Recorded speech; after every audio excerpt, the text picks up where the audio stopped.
साथियों, जय भीम। जय भारत, जय संविधान, जय मंडल, जय जोहार। और आज का जो विशेष लाइव है ये मुख्यतः 10 तारीख के लिए जो आंदोलन है उसको लेकर है। और उसमें भी जो प्रेस वार्ता हमने 5 तारीख को की थी, वो वार्ता कितने लोगों तक पहुंची, क्या आपको समझ आया, तो मुझे लगा कि एक बार आपसे यहाँ चर्चा हो जानी चाहिए। तो उसीलिए लाइव जो है मैंने किया कि ये एक ऐसा माध्यम है आज सोशल मीडिया कि ये सभी गांव तक है, सभी घरों तक है। क्योंकि आज सब घर में इस तरह के फ़ोन अवेलेबल हैं कि जिन फ़ोन के जरिए जो है हम लोग यूट्यूब, इंस्टाग्राम, फेसबुक या बहुत सारे ऐसे ऐप हैं जिन पर हम आके अपनी बात को रख सकते हैं। तो मुझे लगा कि हर तरह के साधनों का प्रयोग करके हमें कोशिश करनी चाहिए कि हमारी बात जो है वो आप तक पहुंचाए।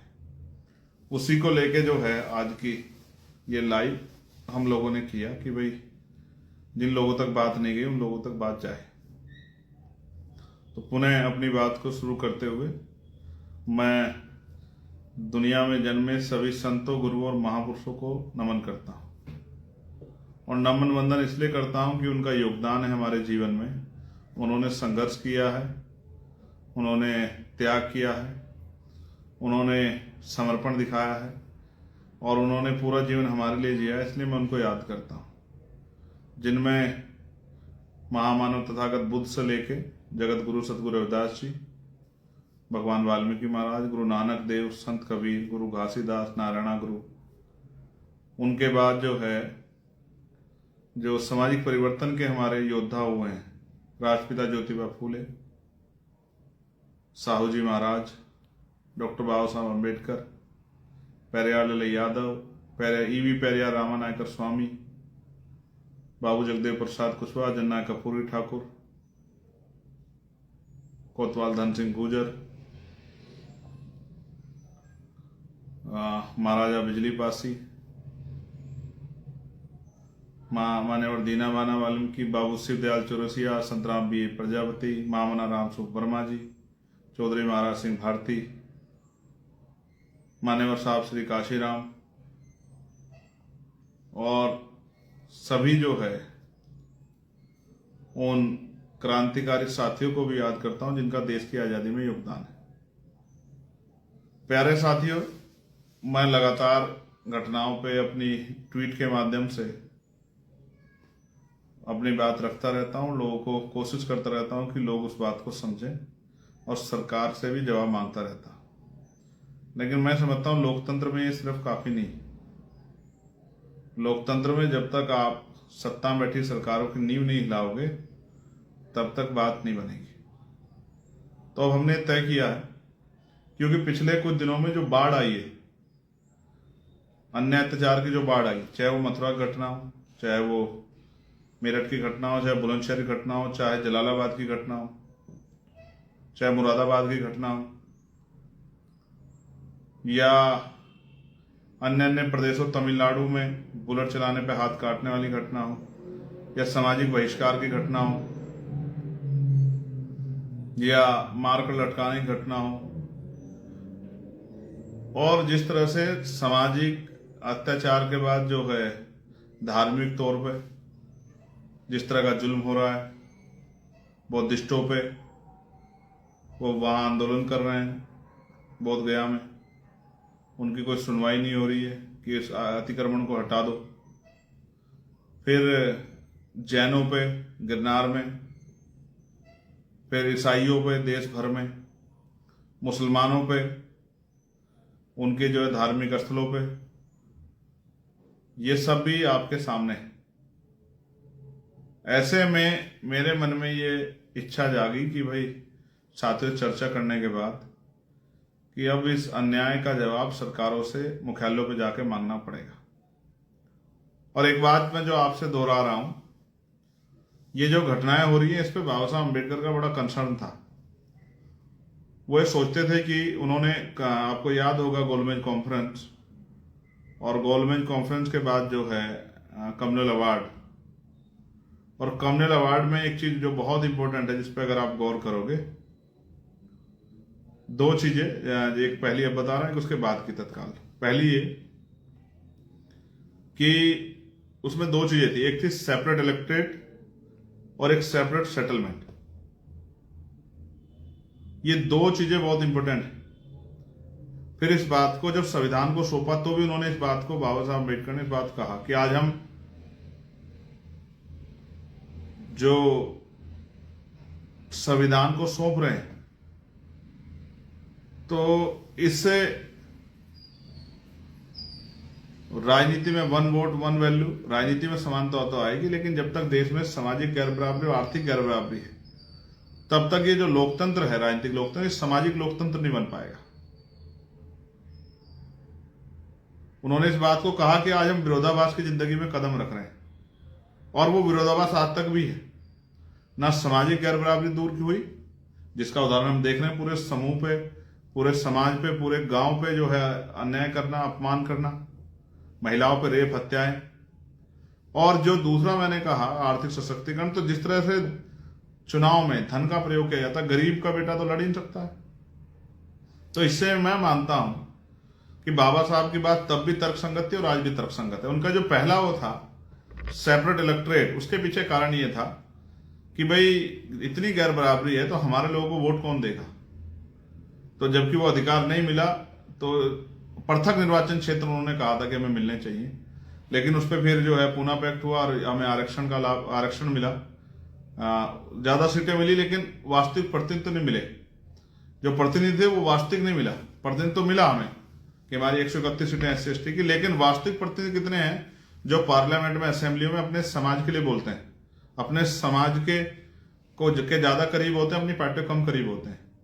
एक दूसरा जो सेपरेट सेटलमेंट था, तो आज मैं जब उसको स्टडी कर रहा था कि भाई ये बारातें क्यों रोकी जा रही है, हिंसा क्यों हो रही है, तो मुझे समझ आया कि अगर हमारा जो क्षेत्र जो है वो सेपरेट कर दिया जाता जहां हमारी बस्तियां होती, तो उससे सबसे बड़ा लाभ ये होता कि ये जो जाति के आधार पे अन्याय, हिंसा हमारे साथ हो रही है, अपमानित जो किया जा रहा है आज भी, ये बंद हो जाता। तो हम पे जातिगत अन्याय अत्याचार नहीं होता, जातिगत अन्याय अत्याचार, हिंसा नहीं होती, तो हम भी अपनी पूरी एनर्जी जो है वो अपनी तरक्की पे लगा पाते, देश में तरक्की में योगदान कर पाते। लेकिन क्योंकि रोज हम पे अन्याय होता है तो हम इसी में उलझे रहते हैं कि बाबा साहब की स्टैचू तोड़ दी, कभी गुरु रविदास जी की तोड़ दी, कभी फूले साहब की तोड़ दी, कभी पेरियार जी की तोड़ दी, कहीं बाबू जगदेव प्रसाद कुशवाहा जी की तोड़ दी, कहीं जनया कपूर ठाकुर की तोड़ दी, कहीं उनका बोर्ड हटा दिया, तो रोज हम इसी में थाने कचहरी में लगे रहते हैं। फिर मोटरसाइकिल पर चलने मार दिया, बारात रोक दी, महिलाओं के साथ हिंसा कर दी, तो हम इसी में, हमारी आधी जिंदगी तो 75 साल इसी में खप गए। तो अगर सेपरेट सेटलमेंट हो जाता और हमारे क्षेत्र अलग हो जाते रहने के, तो ये जो आज की जो पोजीशन है, ये पोजीशन हमारे लिए नहीं होती। कम से कम जो जाति का अन्य अत्याचार, क्योंकि एक दूसरे पे जो है जाति के लोग काहे का अत्याचार करते, तो वो जाति का अन्य अत्याचार, और जो रोज एक डर लगा रहता है कि यहां से निकल रहे हैं, कोई हमला कर देगा, कोई जो है हमारे यहाँ घुस के मार देगा, तो ये खत्म हो जाता। इसलिए मैं समझता हूं कि हमने 10 तारीख का प्रोटेस्ट बुलाया है। मैं खुद लखनऊ में रहूंगा। मैंने तय किया है कि लखनऊ में जो ज्ञापन दिया जाएगा, जो आंदोलन होगा, प्रोटेस्ट अपनी बात रखें, मैं लखनऊ में रहूंगा। और अन्य उसमें जैसे मध्य प्रदेश के लोग तय करके कहाँ देंगे वो आपस में चर्चा कर लेंगे, हमारे में आजाद समाज पार्टी के लोग, राजस्थान के लोग कहाँ देंगे, उत्तराखंड के लोग कहाँ देंगे, हरियाणा के लोग कहाँ देंगे, वो पुराने नए लोग मिलकर चर्चा कर लेंगे। झारखंड, उड़ीसा, छत्तीसगढ़, महाराष्ट्र, बिहार के लोग कहाँ देंगे, वो चर्चा कर लेंगे आपस में। लेकिन इस ज्ञापन के जरिए अपने अपने प्रदेशों में जो घटनाएं हुई, मुख्यतः इन 3-4 घटनाओं के साथ साथ जो प्रदेशों में आपके यहाँ हिंसा हो रही है, एनसीआरबी का डाटा जो कह रहा है, बहनों पे, भाइयों पे, माओ पे, बुजुर्गों पे, नौजवानों पे जातीय हिंसा, सांप्रदायिक हिंसा, इनका एक डाटा बना के आपको सरकार को आईना दिखाना है कि आपकी सरकार क्या कर रही है। क्या आपकी सरकार इन लोगों की सुरक्षा करने काबिल है या नहीं है? क्या आपकी सरकार इन लोगों की सुरक्षा करने की जिम्मेदारी जो आपको मिली है कॉन्स्टिट्यूशन से, लोकतांत्रिक व्यवस्था से, क्या आप उसको पूर्ण रूप से निभा पा रहे हैं? निभा पा रहे? हमें भी जीने का अधिकार है, सम्मान से जीने का, इज्जत से जीने का, लेकिन हम तो जी भी नहीं पा रहे हैं। इस देश में बुरा यह है, ना जीते जी सम्मान मिल रहा है, ना मरने के बाद सम्मान मिल रहा है।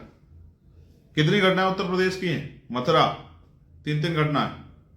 फिर कासगंज, हाथरस, मेरठ, जलालाबाद, बुलंदशहर, जालौन, झांसी, कितनी घटनाएं, कहां कहां जाएंगे हम लोग।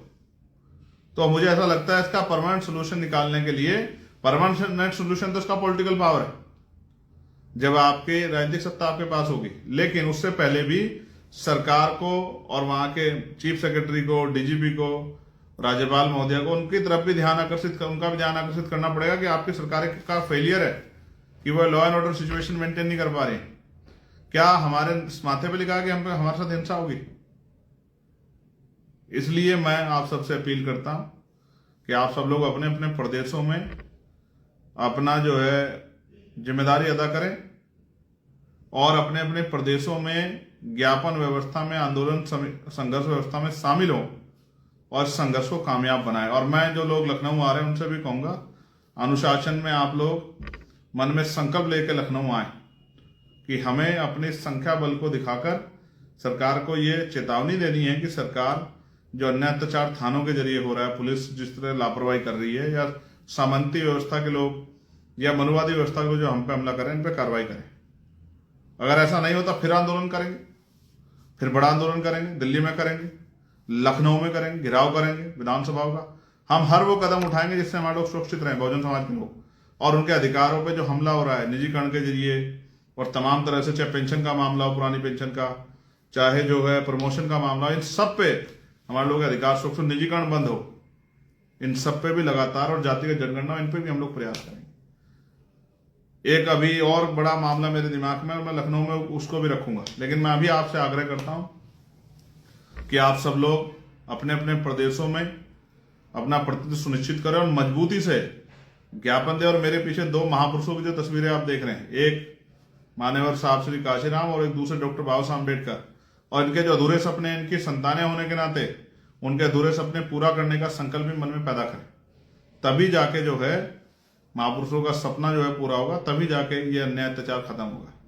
मैं आप सबको बधाई देता हूं और अपेक्षा करता हूं कि आप सभी अपने प्रदेशों में मजबूती से ज्ञापन देकर सरकार का ध्यान आकर्षित करेंगे, केंद्र सरकार का भी और राज्य सरकारों का भी। सरकार किसी की हो, चाहे कांग्रेस की सरकार हो या भाजपा की हो, किसी और की सरकार हो, जहां जहां हमारे लोग हैं वो अपने अपने प्रदेशों में मजबूती से ज्ञापन दे। बंगाल वाले टीएमसी की सरकार को दें, हिमाचल वाले कांग्रेस को दें, तेलंगाना और कर्नाटका वाले वो कांग्रेस गवर्नमेंट को दें, और जो दिल्ली में है, यूपी में है, उत्तराखंड में है, मध्य प्रदेश में है, राजस्थान में, वो भाजपा सरकार को दे।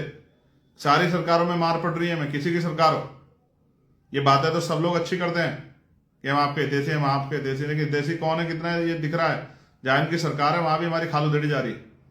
तो सब एक ही, अभी उसमें एक ही तरफ है सब, और हम एक तरफ है। इसलिए हमें अपनी लड़ाई को मजबूत से लड़ना है। मैं आपका धन्यवाद करूंगा और आपसे अपेक्षा करूंगा कि मजबूती से अपने अपने प्रदेशों में ज्ञापन देंगे और शासन में रहकर बताएंगे कि अभी आप अन्याय नहीं सहेंगे। बहुत बहुत धन्यवाद। जय भीम, जय भारत, जय संविधान, जय मंडल, जय जवाहर, और आप सभी के लिए मंगल कामनाएं। मिलते हैं 10 तारीख को, और आपके ज्ञापन के लिए अभी से बधाई।